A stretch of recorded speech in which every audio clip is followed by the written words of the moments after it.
மகிமையின் வாசல் சபை வழங்கும் மகிமையின் நேரம். தேவ வசனத்தின் ஆவிக்குரிய கருத்தாளமிக்க தேவனுடைய வார்த்தையை கேட்டு கர்த்தருக்குள் வளருங்கள், ஆசீர்வதிக்கப்படுங்கள்.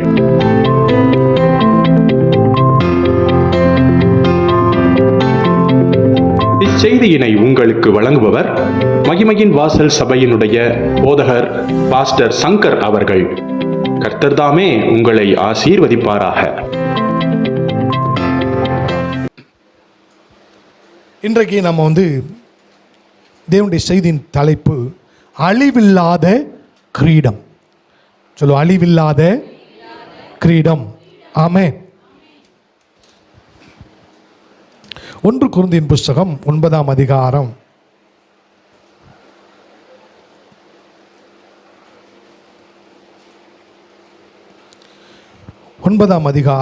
24, 25 வசனங்களை நான் வாசிக்கிறேன். பந்தய சாலையில் ஓடுகிறவர்கள் எல்லாரும் ஓடுவார்கள், ஆகிலும் ஒருவனே பந்தயத்தை பெறுவான் என்று அறிவீர்களா? நீங்கள் பெற்றுக்கொள்ளத்தக்கதாக ஓடுங்கள். நான் வாசிக்கிறேன், இப்படி பாருங்க. ஓட்டப்பந்தயத்தில் எல்லாரும் ஓடுகிறார்கள், ஆனால் ஒருவனே பரிசை பெறுவான். இது உங்களுக்கு தெரியாதா? பரிசை பெற்றுக்கொள்ளத்தக்க விதத்தில் ஓடுங்கள். அதாவது ஓட்டப்பந்தயத்தில் ஓடுறாங்க, ஓடுற எல்லாருக்கும் பரிசு கிடையாது. ஆனால் ஓடி ஜெயிக்கிற ஒருத்தனுக்கு தான் என்னது? பரிசு. ஆனால் இங்கே வேதம் சொல்லுது, எல்லாரும் ஓடுறாங்க, ஆனால் நீங்கள் பெற்றுக்கொள்ளத்தக்கதா நினைச்சீங்க, எனக்கு தான் அந்த பரிசு வேணும் அப்படின்னு சொல்லி ஓடுங்க. அந்த பரிசை பெற்றுக்கொள்ளத்தக்கதாக உங்களுடைய ஓட்டம் இருக்க வேண்டும். அடுத்த வருஷம் சொல்லுவாங்க 25. பந்தயத்தில் நான் அடுத்த வருஷம் நான் இப்படி வாசிக்கிறேன், நான் என்னுடைய மொழிபெயர்ப்பில் வாசிக்கிறேன். விளையாட்டுகளில் பங்கு பெறும் ஒவ்வொருவரும் கடுமையான சுய கட்டுப்பாடு பயிற்சியில் ஈடுபடுகிறார்கள். அதாவது பந்தயத்தில் ஜெயிக்கணும்னு சொன்னால் சிலர் சாப்பிடுவாங்க, சாப்பிட மாட்டாங்க, அப்படி சுய கட்டுப்பாடில் இருப்பாங்க, ஈடுபடுவார்கள். அவர்கள் அழிந்து போகும் ஒரு கிரீடத்தை பெறுவதற்காக அவ்வாறு செய்கிறார். அடுத்த வசனம் எல்லாம் சந்திப்போம். ஆனால் நாமோ அழியாத ஒரு கிரீடத்தை பெறுவதற்காக அப்படி செய்கிறோம். அல்லேலூயா. அவங்க உலகத்தில் இருக்கவங்க ஓடுறாங்க ரேஸில், எதுக்குன்னா ஒரு அழிவுள்ள ஒரு கிரீடத்தை. ஆனால் நீங்கள் ஓடுகிற அந்த கிறிஸ்தவ ஓட்டம், அந்த கிரீடத்தை, அந்த அழிவில்லாத கிரீடத்தை நீங்கள் பெற்றுக்கொள்ளும்படி ஓட வேண்டும். அல்லேலூயா. அப்போ கிறிஸ்தவத்தினுடைய நோக்கம் என்ன? கிறிஸ்தவ வாழ்க்கை வாழ்கிற உங்களுடைய நோக்கம் என்னன்னா, அழிவில்லாத கிரீடத்தை பெற்றுக்கொள்ளும்படி ஓட வேண்டும். சொல்லும், நான் அழிவில்லாத கிரீடத்தை பெற்றுக்கொள்ளும்படி ஓடுவேன். அல்லேலூயா. அப்போ அழிவில்லாத கிரீடத்தை பெற்றுக்கொள்வதற்காக நான் ஓடும். அப்போது அழிவில்லாத கிரீடத்தை பெற்றுக்கொள்வதற்காக நீங்கள் என்ன செய்கிறீங்க? ஓடிக்கொண்டு இருக்கிறீர்கள். உங்கள் நோக்கம் ரொம்ப தெளிவாக இருக்கணும். நான் பரலோகத்திற்கு அழிவில்லாத கிரீடத்தை பெறும்படி என்ன செய்கிறேன்? ஓடுகிறேன். அப்போ பவுல் சொல்கிறார் பாருங்க, 2 தீமோத்தேயுவின் புஸ்தகம், அவர் ஓட்டத்தை குறித்து சொல்கிறாரு. எல்லாருடைய ஓட்டமும் இப்படி ஜெயமாக இருக்கணும், சரிங்களா? அதை வேணும் சொல்லுகிறது. 2 தீமோத்தேயு 4ஆம் அதிகாரம் 7, 8 வசனங்களை வாசிக்கிற பாருங்க. நல்ல போராட்டத்தை போராடினேன், ஓட்டத்தை. அவர் சொல்ல பாருங்க, ஓட்டம். அவர் சொல்ல வாழ்வின் எல்லையில் சொல்றார், நான் ஓட்டத்தை முடிச்சேன். நோக்கம் அதுதான், நான் ஓட்டத்தை முடித்து அப்புறம் விசுவாசத்தை காத்து, இது முதல் நீதியின் கிரீடம் எனக்காக வைக்கப்பட்டு. அந்த அழிவில்லாத கிரீடம் சொல்றாருல, அந்த அழிவில்லாத கிரீடம் என்ன கேட்டீங்கன்னா நீதியின் கிரீடம். அப்போ அவர் யாரு கொடுப்பாரு? ஓட்டத்தை முடித்து விசுவாசத்தை காத்து கொள்ளுகிறவர்களுக்குத்தான் இந்த நீதியின் கிரீடம் இருக்கிறது. கிறிஸ்தவ வாழ்க்கையை பாதியிலே முடிக்கிறாங்க, அல்லது முடிவு பறிந்து அவங்க போறதில்ல. கிறிஸ்தவ தங்களுடைய வாழ்வில் செய்த எத்தனையோ அற்புதங்கள் இருந்தாலும் இயேசு வேணான்னு இருக்கிறவங்க இந்த அழிவில்லாத நீதியின் கிரீடத்தை பெற்றுக்கொள்வது இல்லை, பெற்றுக்கொள்ள மாட்டாங்க. அப்போ வேதம் சொல்லப்படுகிற ஓட்டத்தை முடித்தேன், விசுவாசத்தை காத்து கொண்டேன் அப்படின்னு உங்க முடிவு கிறிஸ்துவுக்குள் முடியுமானால் உங்களுக்கு அழிவில்லாத நீதியின் கிரீடம் உண்டு. ஹல்லேலூயா. சொல்லுங்க, நல்ல போராட்டத்தை போராடி ஓட்டத்தை முடிப்பேன். உங்க கூட ஓடி வரவங்க நிறைய பேர் ஓட்டத்தை நிச்சய போறதில்ல, முடிக்க போறதில்லை. கவனிங்க, நீங்க உங்க ஓட்டத்தை வேதம் சொல்லுகிறபடி ஓட்டத்தை முடித்தேன் என்பதை போல் அந்த அழிவில்லாத கிரீடத்தை பெற்றுக்கொள்ள வேண்டும் என்ற இலக்கோடு நீங்கள் ஓடினால் உங்களுக்கு அழிவில்லாத அந்த நீதியின் கிரீடத்தை கர்த்தர் தருவார். ஹல்லேலூயா. 8ஆம் வசனம் வாசி பாருங்க. இது முதல் நீதியின் கிரீடம் எனக்காக வைக்கப்பட்டு. உங்களுக்காக வேற யாராவது ஓடுவாங்களா? மாட்டாங்க. நீங்க தான் உங்க ஓட்டத்தை ஓடணும். எனக்காக வேறொரு ஓட முடியாது. உங்களுக்காக நீங்கள் உங்கள் கிறிஸ்தவ வாழ்க்கையை முடிவு பரியந்தம் நீங்கள் ஓடி வெற்றி பெறுவீர்களானால் உங்களுக்கு அழிவில்லாத நீதியின் கிரீடம் வைக்கப்பட்டிருக்கிறது என்று வேதம் சொல்லுகிறது. நல்லா கவனிக்கணும். பிலிப்பியர்களிலும் நாம் 3ஆம் அதிகாரத்துக்கு வருவோம். பிலிப்பியர்களிலும் 3ஆம் அதிகாரம். அப்போ கிறிஸ்தவ வாழ்க்கையில் நோக்கம் என்னன்னு தெரியாமல் போயிடுது. நோக்கம் என்னன்னா நீதியின் கிரீடத்தை பெற்றுக்கொள்வது. இந்த பூமியில் உங்களுக்கு கிருபையின் கிரீடம் இருக்கிறது. இந்த பூமியில் நீங்கள் சர்வே பண்ணுறதுக்கு எனக்கு பாருங்கள், இப்போ ஒரு அற்புதம் தேவை. அப்போ என் மேலே இருக்க கிருபை வேலை செய்து ஒரு அற்புதத்தை கொண்டு வருகிறது. ஆனால் இந்த கிரீடம் இந்த பூமியிலே, இந்த கிருபை என்கிற கிரீடம் இந்த பூமியிலே நீங்கள் வெற்றி சிறப்பதற்கு, உங்கள் வாழ்வில் அற்புதங்களை செய்வதற்கு கிருபை என்கிற கிரீடம் உங்கள் தலைமையில் இருக்கு. ஆனால் நீதியின் கிரீடத்தை நீங்கள் பெறுமானால் ஓட்டத்தை நிச்சயம் தொடர்ந்து ஓட வேண்டும். அதனால தான் உங்கள் ஓட்டத்தை குறித்து கவனமாக இருங்க. நான் என்னுடைய ஓட்டத்தை முடிக்க வேண்டும். நான் என் விசுவாசத்தை காத்துக்கொள்ள வேண்டும். நான் அந்த அழிவில்லாத நீதியின் கிரீடத்தை நான் என் ஓட்டத்தை முடித்து பெற்றுக்கொள்ள வேண்டும் என்று உறுதியோடு இருக்கிற ஆத்துமாக்கள் பரலோக ராஜ்யத்திலே பிரவேசிப்பார்கள். அல்லேலூயா. அப்ப எல்லாரும் பிரவேசிப்பாங்களா? யார் ஓட்டத்தை முடிப்பாங்களோ அவங்க தானே செய்வாங்க, பிரவேசிப்பார்கள். அதுதான் கிறிஸ்தவ வாழ்க்கையினுடைய நோக்கம். பிலிப்பியர்கள் 3ஆம் அதிகாரம் 14-15 வசனங்களை வாசிப்பாருங்க. கிறிஸ்து இயேசுவுக்குள் பிலிப்பியர் 3ஆம் அதிகாரம் 14-15 வசனம். கிறிஸ்து இயேசுவுக்குள் தேவன் அழைத்த பரம அழைப்பின் பந்தய பொருளுக்காக. பார்த்தீங்களா, அவர் சொல்ல உங்களை எதுக்கு அழைச்சிருக்காரு? பரம அழைப்பு, பந்தய பொருள், ஓடுங்கன்றாரு. பரலோகத்தை நோக்கி நீங்கள் வந்து சேருவதற்காக அழைப்பு கொடுக்கப்பட்டிருக்கிறது. கிறிஸ்து அழைத்திருக்கிறார். அந்த பரம அழைப்பை நோக்கி நீங்கள் ஓடினால் பந்தய பொருளாக அழிவில்லாத நீதியின் கிரீடம் உங்களுக்கு கொடுக்கப்படும். உங்க இலக்கு என்னன்னு பாருங்க, வசந்து பாருங்க. கிறிஸ்து இயேசுவுக்குள் தேவன் அழைத்த பரம அழைப்பின் பந்தய பொருளுக்காக லக்கை நோக்கி அவன் தொடருகிறேன்றான், ஓடுறேன்றான். அங்க சொல்றான் ஓட்டத்தை முடித்தேன்றான். அவர் லக்க வச்சுட்டு ஓடினா. என் இலக்கு என்னன்னு கேட்டீங்கன்னா, இயேசு அழைத்த அந்த பரம அழைப்பின் பந்தய பொருளாகிய அழிவில்லாத நீதியின் கிரீடம் தான் என்னுடைய இலக்கு. அதை நோக்கி ஓடுகிறேன், ஓட்டத்தை முடித்தேன், விசுவாசத்தை காத்துக்கொண்டேன், பந்தய பொருளை பெற்றுக்கொண்டேன் என்பதாக அவர் வாழ்க்கையை முடிக்கிறார். அப்ப அந்த கிறிஸ்தவ வாழ்க்கை உங்களுடைய ஓட்டம் தடைபட முடியுமானா? நிச்சயமாய் தடைபடுவதற்கு ஏராளமான வாய்ப்புகள் இந்த பூமியில் இருக்கிறது. ஆனால் இந்த வசனத்தின்படி நான் இலக்கை அடைவேன், பந்தய பொருளை அடைவேன் என்று இருதயத்தில் தீர்மானித்து நீங்கள் கிறிஸ்தவ வாழ்க்கையை ஓடினால் வேதம் சொல்லுகிறபடி நான் ஓட்டத்தை முடித்தேன், விசுவாசத்தை காத்துக்கொண்டேன், அழிவில்லாத நீதியின் கிரீடம் எனக்கு இருக்கிறது என்று இந்த பூமியில் சொல்லி நீங்கள் பரலோக ராஜ்யத்தை பிரவேசிக்க முடியும். அல்லேலூயா. இலக்கு என்ன என்பதை வேதம் தெளிவாய் சொல்லுகிறது. சபை ஜனங்களுடைய இலக்கு, இந்த சபையை எதை நோக்கி நகர்த்த வேண்டும் என்றால், சபை ஜனங்களாகிய நீங்கள் அழிவில்லாத நீதியின் கிரீடத்தை பெற்றுக்கொள்ளும்படி அதை நோக்கி உங்கள் இலக்கு இருக்குமானால், நான் சொன்ன கர்த்தர் மற்ற எல்லாவற்றிலும் உங்களுக்கு கிருபையை தருவார். ஆமென். இப்ப கிருபையின் கிரீடம் இருக்கு பாருங்க. பரலோகம் அந்த கிருபையின் கிரீடம் வேலை செய்யாது. கிருபையின் கிரீடத்தை கழட்டி வச்சுட்டு கத்த சொல்லுவாரு, இதோ நீதியின் கிரீடம், இது அழிவில்லாத கிரீடம், இதை உனக்கு நான் தருகிறேன் என்று சொல்லி நீங்கள் நித்திய ராஜ்யத்திற்குள் பிரவேசிப்பீர்கள். அல்லேலூயா. தேவனுடைய பிள்ளைகளுடைய இலக்கு அதாக இருக்க வேண்டும். அடுத்த வருஷம் சொல்லி பாருங்க, இது ரொம்ப முக்கியமான விஷயம். சரி, இதுதான் ஒரு தேவ பிள்ளைகளுடைய இலக்கு. அடுத்த வருஷம் வாசிப்போம். ஆகையால் நம்மில் தேறினவர்களாம் இலக்கு எனக்கு ஒன்று இருக்குது.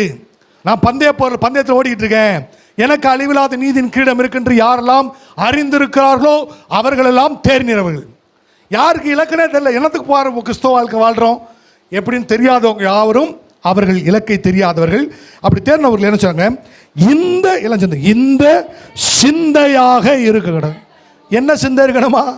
எனக்கு ஒரு இலக்கு இருக்குதுங்க, எனக்கு ஒரு நீதியின் கிரீடம் இருக்கிறது, அதுவே என் சிந்தையாக இருக்க வேண்டும். அல்லேலூயா. பார்த்தீங்களா, இந்த சிந்தை இருக்கணுமா? சிந்தை என்று சொல்லுகிறார். அடுத்து அப்படி சேர்ந்து வாசிப்போம். எந்த காரியத்திலாவது நீங்கள் வேற இந்த சிந்தை இல்லாம நான் பரம அழைப்பின் பந்தய பொருளாகிய அழிவில்லாத கிரீடத்தை பெற்றுக் கொள்ள வேண்டும் என்கிற சிந்தை இல்லாமல் வேறே சிந்தையாய் இருந்தால் அதையும் தேவன் உங்களுக்கு வெளிப்படுத்துவார். வேற சிந்தை இருக்கா அப்போ உங்களுக்கு?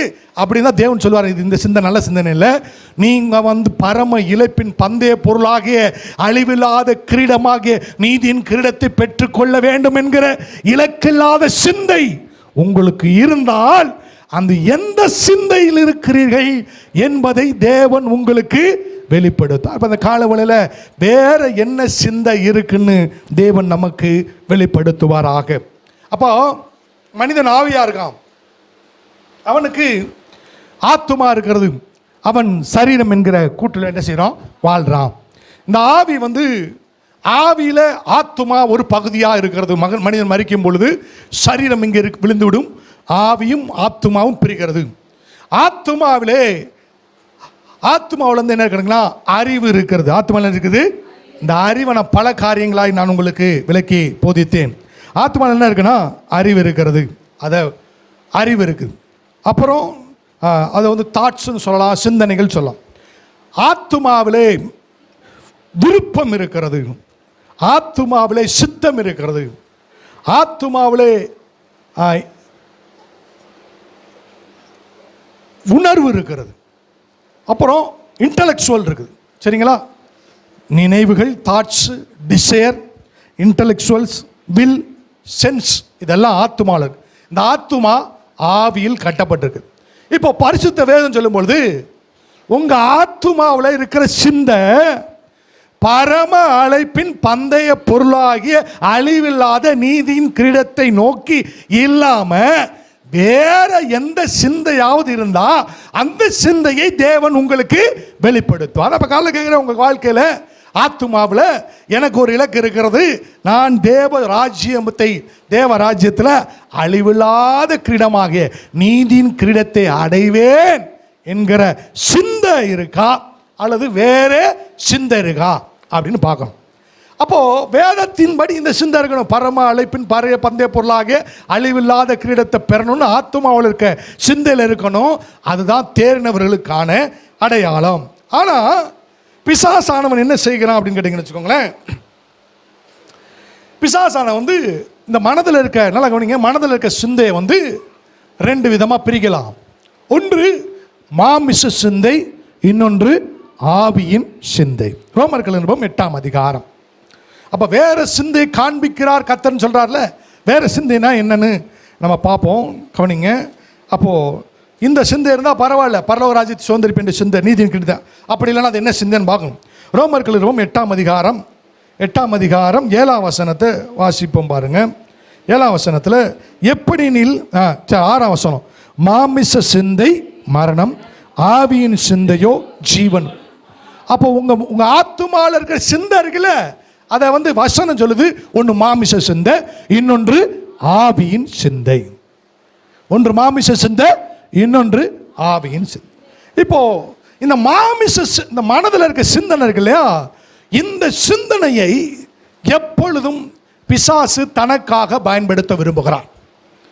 இந்த இலக்கை விட்டுட்டு நீங்கள் வேறு சிந்தையா மாறினீங்களா உங்க ஓட்டம் தடைபற்றும். நல்லா கவனிக்கணும். கிறிஸ்துவுக்காக வாழ வேண்டும் என்ற சிந்தனை இல்லாமல் உங்கள் சிந்தை வேறு விதமாய் மாறினால் உங்கள் இலக்கு தடைபடும். அப்போ பிசாசு என்ன செஞ்சான் தந்திரமா? 2 தீமோத்தேயுவின் புஸ்தகம் 2ஆம் அதிகாரம் 26ஆம் வசனத்தை வாசிக்கணும். கவனமாக வாசிக்கணும். 2 தீமோத்தேயுவின் புஸ்தகம் 2ஆம் அதிகாரம். பிசாசுடைய திட்டமா மனிதனுடைய தேவனுடைய திட்டமா என்பதை ஆராயணும். ஒரு மனுஷனை பிசாசு பிடிச்சிட்டான்னு வச்சுக்கோங்க, மனதை பிடிச்சிட்டான்னு வச்சுக்கோங்களேன், பிசாசு என்னெல்லாம் நினைக்கிறானோ அதை ஃபுல்லா அந்த மனிதன் வழியாக செயல்படுத்தி கொள்ளுவான். மனிதன் வழி என்ன செய்வான்? செயல்படுத்துவான். அதற்கு ஒரு உதாரணம் என்னன்னு கேட்டிங்கன்னா, லூக்கா எழுதின சுவிசேஷ புஸ்தகத்தில் 15ஆம் அதிகாரத்தில் கெட்ட குமாரன் இருந்தான். கெட்ட குமாரனை பிசாசு எங்கே பிடிச்சானா? மனதை பிடிச்சான்.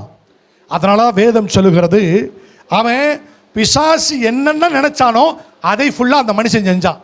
அவன் கொண்டு போய் தான் பணத்தை என்ன செஞ்சான்?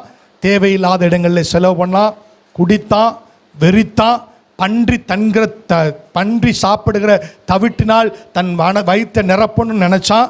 அப்படி இதெல்லாம் நடந்தது எப்படின்னு கேட்டிங்கன்னா, பிசாசு அவனுடைய மனதை கட்டுக்குள் வைத்திருந்தான். நல்லா கவனிங்க, ஒரு எண்ணம் வரும்பொழுது, அப்போ வேதம் சொல்லுது பாருங்க, லூக்கா எழுதின சுவிசேஷ புஸ்தகம் 15ஆம் அதிகாரத்தில் 17வது வசனத்தை வாசிக்கலாம். லூக்கா 15:17 எல்லாம் சேர்ந்து வாசிப்பா. லூக்கா 15 எல்லாம் சேர்ந்து வாசிக்க. லூக்கா 15:17 அவனுக்கு புத்தி, ஏன் புத்தி தெரியணும்? அங்கே வாசம் பார்த்தீங்களா? பிசாசுனுடைய திட்டத்தின்படி செய்யப்பட்டிருக்கிறவர்கள் பிசாசுனுடைய கண்ணிக்கு நீங்களாகும்படி, அவர்கள் விடுதலை ஆகும்படி சாந்தமாய் அவர்களுக்கு உபதேசம் பண்ணும். அப்போ இவன் ஏன் மனது தெளியுதுன்னா, அங்கே ஒரு மனதில் பிசாசுடைய திட்டங்கள் அவனை விட்டு வெளியேறும் பொழுது தன் தகப்பனுடைய வீட்டை நினைக்கிறான், தகப்பனுடைய வீட்டுக்கு திரும்பி வருகிறான், தான் இழந்த ஆவிக்குரிய ஆசீர்வாதங்கள் அத்தனையும் அவன் பெற்றுக்கொள்ளுகிறான் என்று வேதம் சொல்லுகிறது. இப்போ மனது இருக்குது பாருங்க, இந்த உங்கள் மனது, அதாவது ஆத்துமாவில் ஒரு பகுதி மனது, அதில் வந்து பிசாசுனுடைய எண்ணங்கள் மேபி வரலாம், மேபின்றால வரலாம். ஆனால் அந்த எண்ணங்களை நீங்கள் வாயினால் அறிக்கையிட்டு அல்லது அந்த எண்ணங்களை நீங்கள் செயல்படுத்தினால் பிசாசுடைய காரியங்களுக்குள் நீங்கள் இருப்பீர்கள். தேவன் உங்களுக்கு வைத்த இலக்கை நீங்கள் இழந்து போவீர்கள். இப்போ எங்க பேட்டில் நடக்குதுன்னு கேட்டீங்கன்னா, உங்க மனதில். சொல்லு, என் மனது ஒரு யுத்த களம். அல்லேலூயா. நல்லா கவனிச்சுக்கலாம். என் மனது, சொல்லுங்க, என் மனது ஒரு யுத்த களம். பிசாசு திட்டங்கள் உங்க மனதில் வைக்கலாம், அவன் வேலை செய்கிறான். ஆனால் ஒன்று தெரிந்து கொள்ளுங்கள், அந்த மனதில் வருகிற எண்ணங்களை உங்கள் வாயில் பேசி நீங்கள் செயல்படுத்த கூடாது. உதாரணம் பாருங்க, ஒருத்தர் நீங்கள் சத்தம் போடணும் ஒரு எண்ணம் வருது, மனதில் வருது. கோபமான வார்த்தையை சொல்லணுன்ற ஒரு எண்ணம் வருது, இல்லை யாரையாவது பலார்னு அடிக்கணுன்ற ஒரு எண்ணம் உங்களுக்குள்ள வருதுன்னு வச்சுக்கோங்க. சரிங்களா? பலார்னு அடிக்கிற எண்ணம் வருது. அந்த எண்ணம் அது எங்க இருந்து வருதுன்னா, பிசாசு தனது திட்டத்தை உங்கள் எண்ணத்தில் வைக்கிறான். வந்த உடனே நீங்கள் வாயில் சொல்லக்கூடாது, அடிச்சு பிடிக்காம பார்த்துருக்கோ அப்படின்னு சொல்லவும் கூடாது, அடிக்கவும் கூடாது, அதை வாயில் சொல்லவும் கூடாது, செயல்படுத்தவும் கூடாது. அந்த மனதிலேயே அதை அடக்கி விட்டீர்கள். ஆனால் நான் சொல்றேன், பிசாசு கிரியை செய்ய முடியாது. ஹல்லேலூயா, ஆமென். அப்போ அந்த அந்த கெட்ட குமாரன் மனதில் வச்சுச்சான் பிசாசு, போய் உங்க அப்பாட்ட சொத்தை கேளுன்னு வந்துச்சா. என்ன அவன் செயல்படுத்த வேண்டிய அவசியம் இல்லை, அப்பாட்ட போய் கேட்க வேண்டிய அவசியம் அவனுக்கு இல்லை. அப்போ பிசாசானவன் என்ன செய்யறான்? கொல்லவும் அழிக்கவும் வருகிறான் என்று வேறு ஒன்றுக்கும் வர. அவனுடைய திட்டம் எப்பொழுதும் உங்களை கொல்றதற்காக யாரை பயன்படுத்துறான்னு சொன்னா, முதலாவது உங்கள் மனதை பிசாசு பயன்படுத்த ஒரு திட்டத்தை வைக்கிறான். அப்போ அவன் போய் அந்த கெட்டகுமாரன் போய் கேட்குறான், என் மனதில் ஒரு என்ன வந்துருச்சு, அப்பாட்ட போய் சொத்தை கேட்கணும். அவன் போய் கேட்குறான், சொத்தை தாப்பா அப்படின்னு கேட்குறான். உடனே பாருங்க, அங்கே வாக்குவாதம் வருது, சண்டை வருகிறது.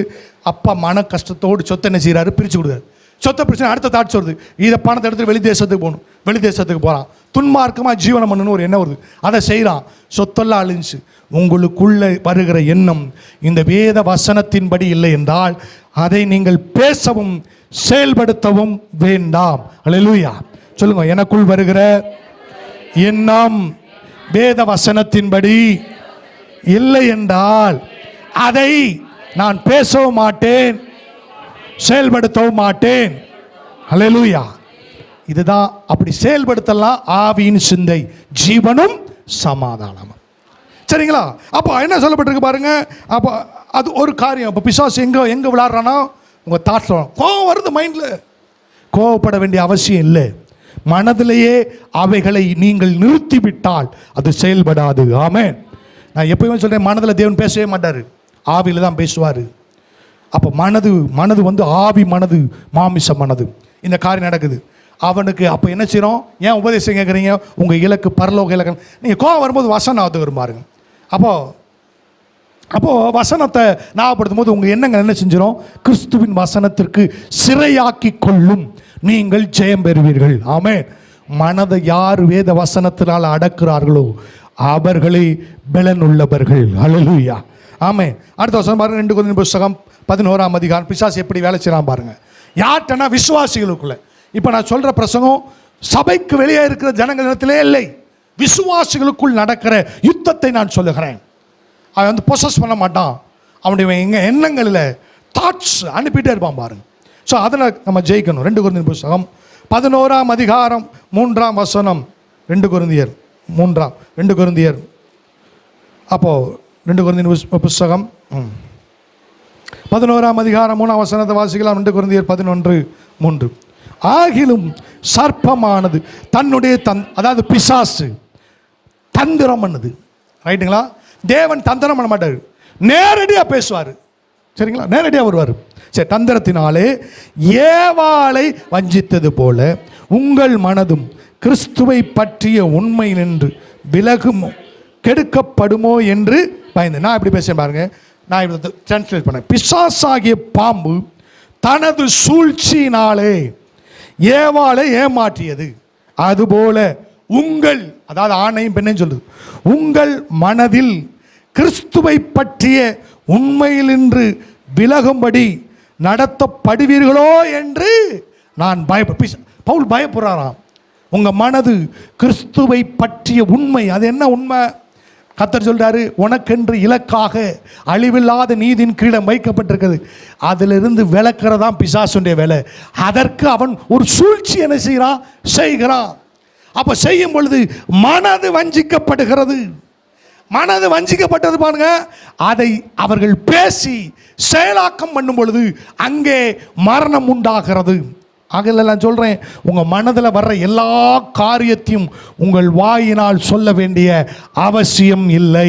சொல்லும், என் மனதிலே வருகிற தேவனுடைய வார்த்தைக்கு விரோதமாக இருக்கிற எல்லா காரியங்களையும் நான் வாயினாலே சொல்ல மாட்டேன், செயல்படுத்தவும் மாட்டேன். ஹல்லேலூயா. இதில் நீங்கள் வளர்ந்துட்டீங்கன்னா நான் சொல்கிறேன், பிசாசு தாட்ஸ் கொடுக்குறான், அவன் கொடுக்கலாம் மேபி அவன் மாமிசத்தை பயன்படுத்துவதற்கு. அதெல்லாம் சொல்றாரு, பிசாசுக்கு இடம் கொடாமலும் இருங்க. எப்படி இடம் கொடுக்கறது? தாட்ஸ் எடுத்து நீங்கள் வாயில் பேசிட்டீங்க, ரைட், பிசாசுக்காக திறந்துட்டீங்க, பேசி செயல்பட்டீங்க பாருங்க. முதலாவது ஒரு காரியம் செய்ய முடியும்னா அது யோசிக்கிறாங்க. யாரையாவது அடிக்கணும், தீமை செய்யணும், பழிக்கு பழி வாங்கணும்னு சொன்னால் முதலாவது அவங்க என்ன செய்கிறாங்க? யோசிக்கிறாங்க. பல மணி நேரம் யோசிக்கிறாங்க, எப்படி பழி வாங்கலாம், எப்படி அவர்களை நம்ம என்ன செய்யலாம், அவங்களை துன்பப்படுத்தலாம். யோசித்து பின்பு பேசுகிறார்கள். பேசுவதும் ஒரு செயலே. சொல்லும், பேசுவதும் ஒரு செயலே. பேசுகிறாங்க, அப்புறம் செயல்படுத்துகிறாங்க பாருங்க. இது உருவாகிறது எங்கன்னு கேட்டிங்கன்னா, பிசாசானவனுடைய மனதில் கொடுக்கிற எண்ணங்கள். அதனால் வசனம் சொல்லுது, உங்கள் மனம் புதிதாகிறதுனாலே மர்வமாகுங்கள். ஹல்லேலூயா. இயேசுக்குள்ள வந்த பிறகு வசனம் என்ன செய்யணும்? இப்படி தாட்ஸ் வரும்பொழுது அதற்கு ஒரு வேத வசனத்தை பதிலாக சொல்லும். ஹல்லேலூயா. அப்போ அப்படிதான் சொல்லப்பட்டு பாருங்க. அதனால பாருங்க, வாசிக்கலாம். அப்போ மனிதன் ஆதியாம் புஸ்தகம் 6ஆம் அதிகாரம் 5ஆம் வசனத்துக்கு போவோம். ஆதியாம் புஸ்தகம் 6ஆம் அதிகாரம் 5ஆம் வசனம் வாசிக்கலாம். மனுஷனுடைய அக்கிரம் பூமியிலே பெருகினது என்றும் அவன் இருதயத்தின் நினைவுகளின் தோற்றமெல்லாம் நித்தம் பொல்லாததே என்றும் கர்த்தர் கண்டான். நினைவு இருக்கு பாருங்க, அந்த தோன்றுதான் புதுசா, எல்லாமே நன்மை அல்ல, தீமையாவே இருக்கிறது.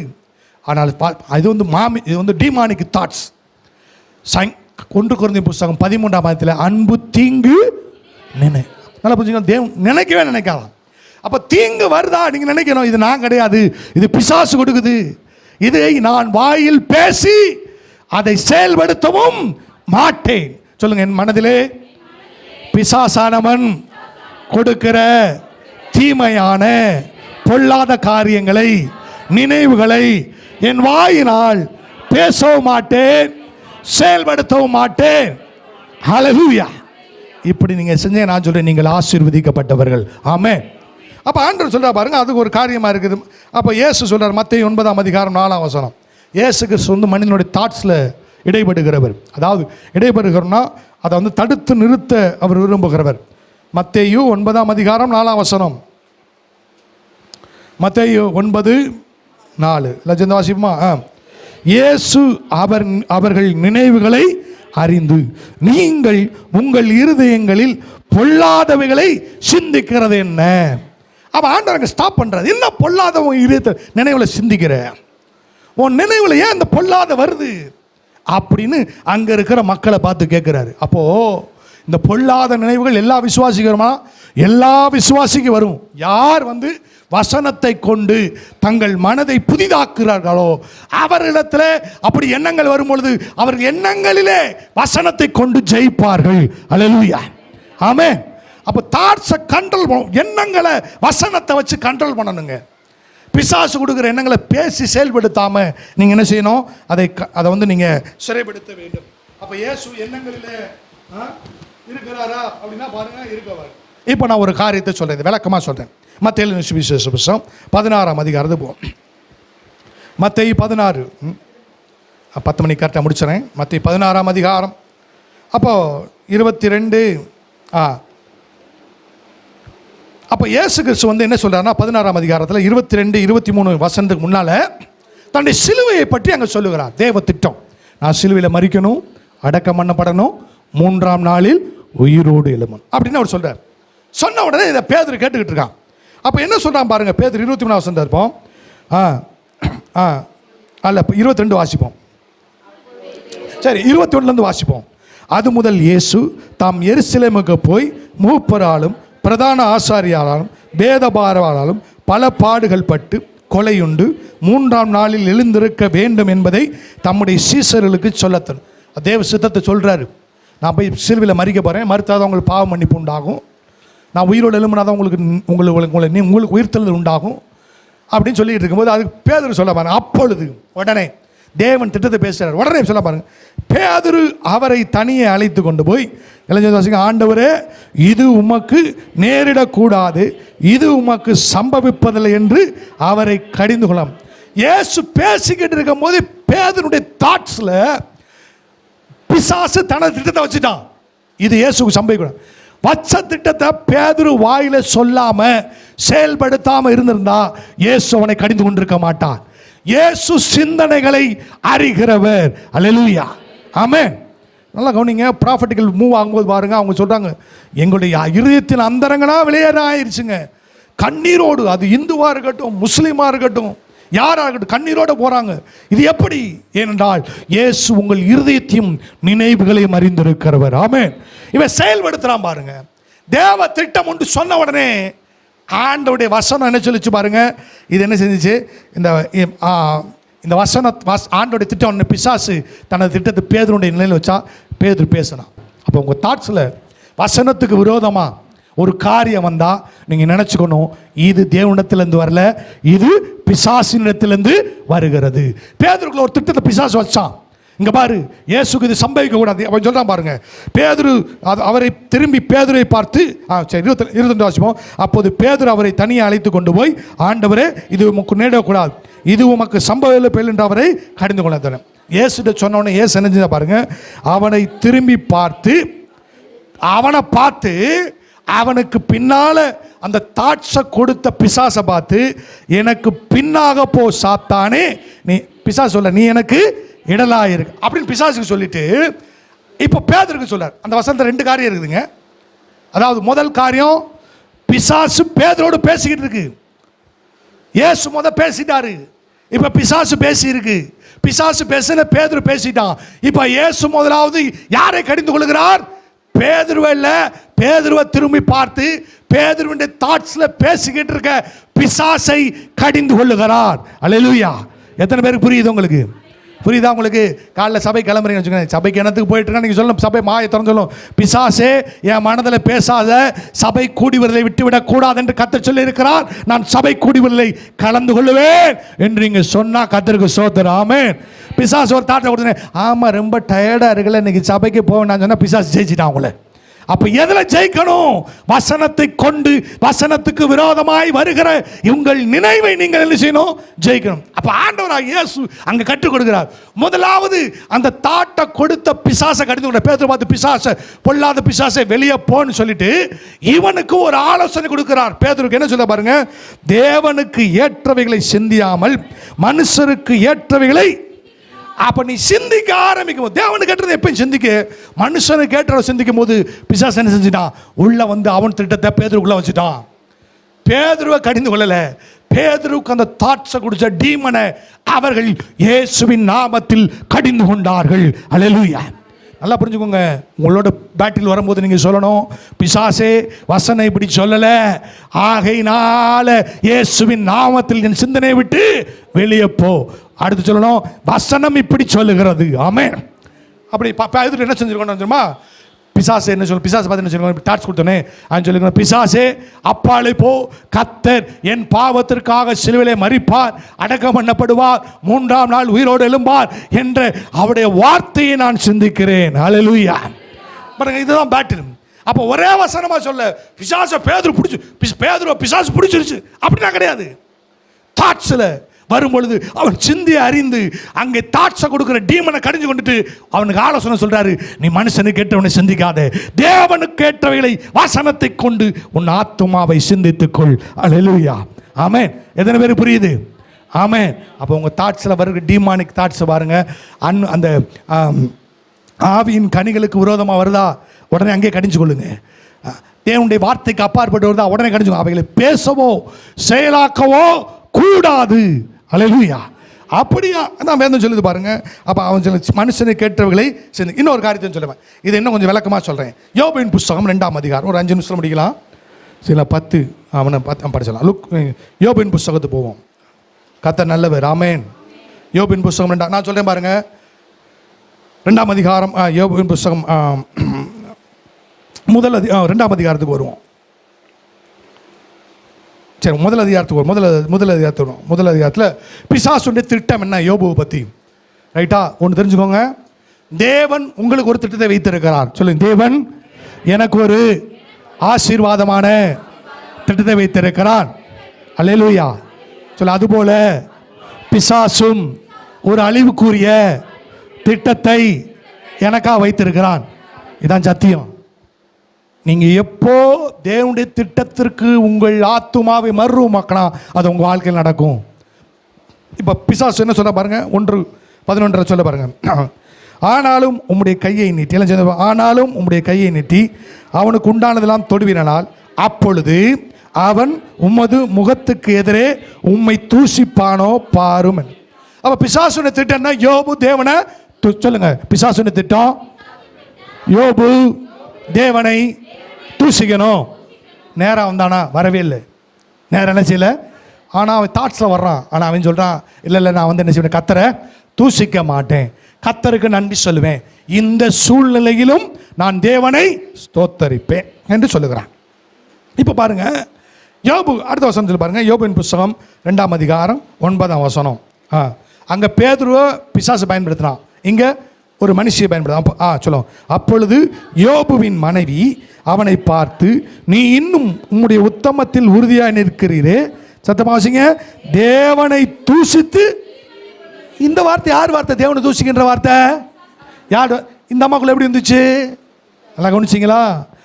பிசாசு தேவனை தூசிக்கணும் என்று வைத்திருக்க திட்டத்தை யோபுவினுடைய மனதில், யோபுவினுடைய மனைவியுடைய மனதில் வைக்கிது. வச்சு யோபுடைய மனைவி பேசுகிறாங்க. இப்போ இங்கே ஏசு இருந்தால் என்ன சொல்லியிருப்பாரு? பொல்லாத பிசாசே அப்பாலே போ, நீ மனுஷனுக்கு ஏற்றவைகளை யோசிக்கிறதென்ன, தேவனுக்கு ஏற்றவைகளை யோசியாமல் இருக்கிறதென்னு சொல்லியிருப்பாரு. நல்லா கவனிச்சிங்களா? பிசாசுடைய திட்டம் அப்படியே யோபுடைய மனைவியுடைய வாயில் வருது. கவனிச்சிங்களா? நல்லா கவனிங்க. அப்போது தேவனுடைய ஜனங்களே, உங்கள் வாயில் வர்ற வார்த்தையை வச்சு கண்டுபிடிச்சலாம், இது தேவனுடைய வாயிலிருந்து வருகிறதா அல்லது பிசாசுடைய திட்டத்திலிருந்து வருகிறதா. அப்போ ஆண்டவர் வந்து உங்கள் மனதை என்ன சொல்றாருன்னா, இந்த வேத வசனத்தை கொண்டு உங்கள் மனதை மறுரூபமாக்கினால், நீங்கள் வேற சிந்தையாயிருந்தால் அந்த சிந்தையிலிருந்து நீங்கள் தப்பித்துக் கொள்ளுவீர்கள். அல்லேலூயா. அப்போ சிந்தனை ரொம்ப முக்கியமான விஷயமா இருக்கு பாருங்க. அப்போ உங்கள் சிந்தைகள் மாமிச சிந்தையாக இருக்கலாம். அந்த மாமிச சிந்தையில் டீமானிக்குடைய தாட்ஸ் இருந்துச்சுன்னா நான் சொல்கிறேன், அது தேவனிடத்திலிருந்து வரவில்லை, பிசாசானவன் கொடுக்கிற சிந்தனை. அவைகளை நீங்கள் ஜெயித்தா நான் சொல்கிறேன், ஓட்டத்தை முடித்தேன், விசுவாசத்தை காத்துக்கொண்டேன், இது முதல் நீதியின் கிரீடம் எனக்காக வைக்கப்பட்டிருக்கிறது. ஹல்லேலூயா. இது எது வரைக்கும் செய்யணும் தெரியுமா? இயேசுவின் வருகை பரியந்தம் உங்கள் சிந்தனை என்ன செய்யணும்? ஜெயிக்கிறவர்களாக மாற வேண்டும். ஆமென்.